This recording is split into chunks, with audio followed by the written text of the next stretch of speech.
आपल्या सर्वांचे दैवत आदरणीय पवारसाहेब, आपल्या महाराष्ट्रातील एक लढाऊ नेते, शिवसेनेचे नेते आमदार भास्कर शेठ जाधवजी, आपल्या दापोली विद्यापीठाचे कुलगुरू डॉक्टर संजयजी भावे, महाराष्ट्रातले ज्येष्ठ थोर पत्रकार आदरणीय मधुकरराव भावे, आमदार रमेशभाई कदम, प्रशांत यादव, पाटणहून इथं मुद्दामून या कार्यक्रमाला आलेले सत्यजित पाटणकर, बशीरभाई मूर्तिजा, बबन कनवजे, बारक्या शेठ बने, आमचे जिल्ह्याचे अध्यक्ष विक्रांत जाधव, राजाभाऊ शेलार, पाटणचे आमचे दुसरे ज्येष्ठ नेते स्वप्नाताई यादव, सुभाषराव चव्हाण आणि स्मिताताई चव्हाण, संगीताताई साळुंखे, दीपिकाताई कोतवडेकर, युवक जिल्ह्याचे आमचे अध्यक्ष नौसीन काझी, संकेत कदम, मुराद आडद्रेकर, सर्वच मान्यवर आणि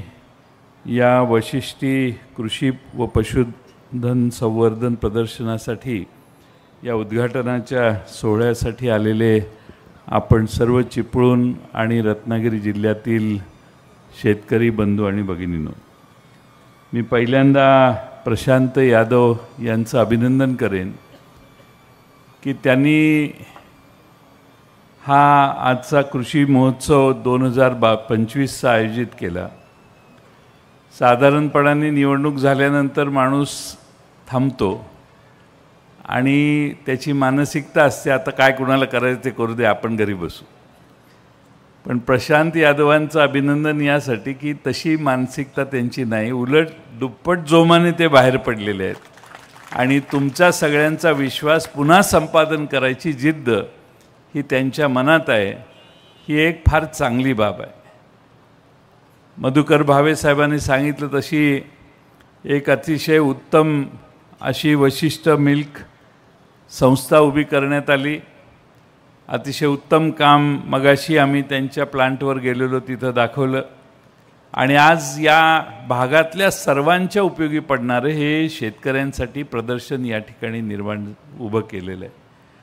अनेक जनावरं या ठिकाणी वेगळ्या प्रकारची वेगळ्या भागातून इथं आणून आपल्याला दाखवण्याचं काम जसं आहे तसं पशु पक्षी आणि त्याबरोबर शेतीच्या संदर्भातले वेगळे नवे प्रयोग देखील आपणा सर्वांना इथं पाहायला मिळतील।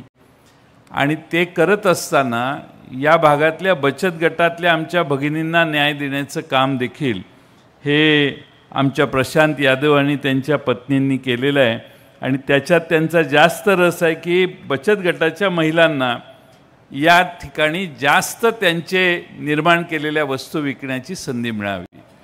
आज या 3 दिवसाच्या 5 ते 9 तारखेपर्यंत हा प्रदर्शन चालणार आहे।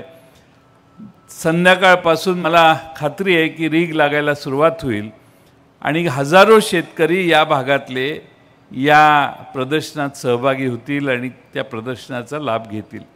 शेवटी प्रगती व्हायची असेल तर नवं काहीतरी पाहायला पाहिजे।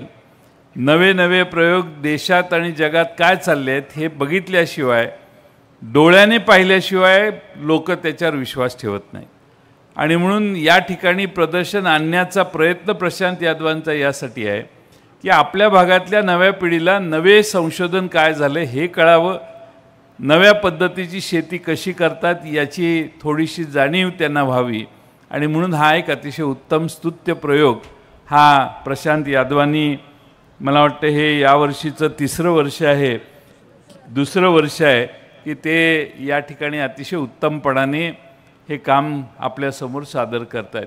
मला खात्री आहे की कोकणामध्ये दुधाचा व्यवसाय कधीच वाढत नव्हता आणि म्हणून वरून दूध खाली येतं आणि दुधाची विक्री होते, पण प्रशांत यादवांनी याच ठिकाणी दुधाची जास्त निर्मिती करून 45,000 लिटर दूध आज त्यांच्या संस्थेत आहे। इथल्या सगळ्यांनाच कोकणातल्या एक नवा आदर्श घालून दिला आहे आणि त्यांचा प्लांट बघितल्यावर आमच्या लक्षात आलं की आम्हाला देखील तो आदर्श पाहायला हरकत नाही, एवढा उत्तम दर्जाचा त्यांनी दुधावर प्रक्रिया करणारी कारखानदारी या ठिकाणी उभी केलेली आहे. आज या ठिकाणी आपण सगळे मोठ्या संख्येने पवारसाहेबांचं भाषण मार्गदर्शन ऐकायला आलात. मी पुन्हा एकदा प्रशांत यादव आणि त्यांच्या सर्व सहकाऱ्यांना धन्यवाद देईन. आज मधुकर भावे साहेबांच्यासारखा एक ज्येष्ठ पत्रकार ज्यांनी प्रशांत यादवांना निवडणुकीला उभा राहण्याची प्रेरणा दिली आणि आज याही वयात प्रशांत यादवांना पुन्हा जोमानं उभा राहावा म्हणून प्रेरणा देण्यासाठी इथं आले. त्यांचेही आभार मानतो. प्रशांत यादवांच्या मागे आपल्या सगळ्यांचा आशीर्वाद असाच कायम राहील अशी अपेक्षा बाळगतो आणि मी माझे 2 शब्द पूर्ण करतो.